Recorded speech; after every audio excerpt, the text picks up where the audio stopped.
Your Excellency, the Deputy President, I want to say all protocols observed. I'm here both as mainly as the chair of the National Drought Steering Committee. You'd wonder why I'm actually here. It is interesting that we were having a lot of support at the time because we didn't have enough water. Now we're having to deal with too much, but also as a key part of the private sector group. So, Your Excellency, the National Committee for Drought Response, which is actually represented by a number of trustees. We had 15 trustees at the time we were formed in November 2022. We worked very hard. In fact, there's quite a number of trustees. I don't want them to stand for the benefit of time.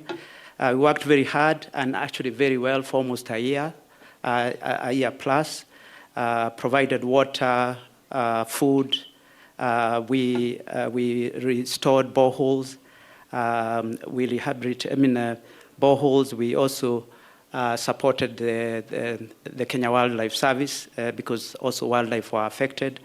We impacted 1 million people, about just over 200,000 households, and also rehabilitated with the support of the KDF 100 boreholes.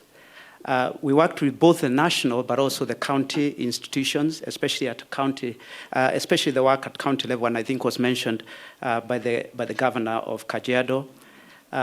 We learned a lot. In particular, we worked with NDMA, we worked with KDF, I've mentioned, Red Cross, Kenya Wildlife, and other partners. We put lots of structures in place to mobilize funding and to mobilize resource, to govern how that resource is being used, but also to manage the actual operations in terms of the logistics, the supply chain elements, which many of us in private sector have our own structures, but these kind of elements require coordination. We also started to think about impact on sustainability, in particular working with local communities and how we coordinate all that. And I think there's a lot of learnings between the work that we did and on the Drought Steering Committee and the flood crisis that we are facing with respect leveraging the framework that allows broad private sector participation.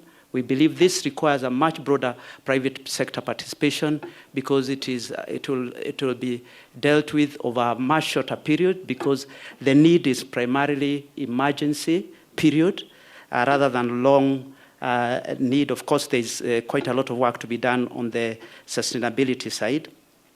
But also, it is to complement what government is doing, which has already been explained, but also what development partners are doing. So you'll hear, of course, from the KEPSA, from CAM. Media, we found, is very, very important to create awareness.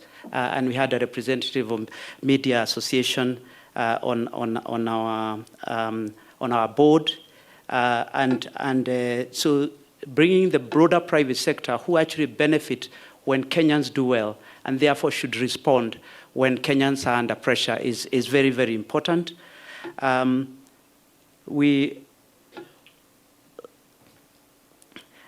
other element why it is important also to sustain what we started is because, as has been mentioned, this in another few months could turn into a drought situation. So we need to think much further forward. As in my capacity as the CEO of Safaricom, we also have 2 foundations, and we already, when this whole thing started, like many other corporates and foundations, we are already starting to get involved, and we've already started to learn a lot, working in particular with the Red Cross. Some of the big learnings, awareness, creating awareness. We are sending text messages, pre-warning, early warning support.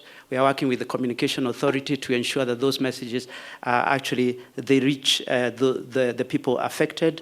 So media awareness is really, really important.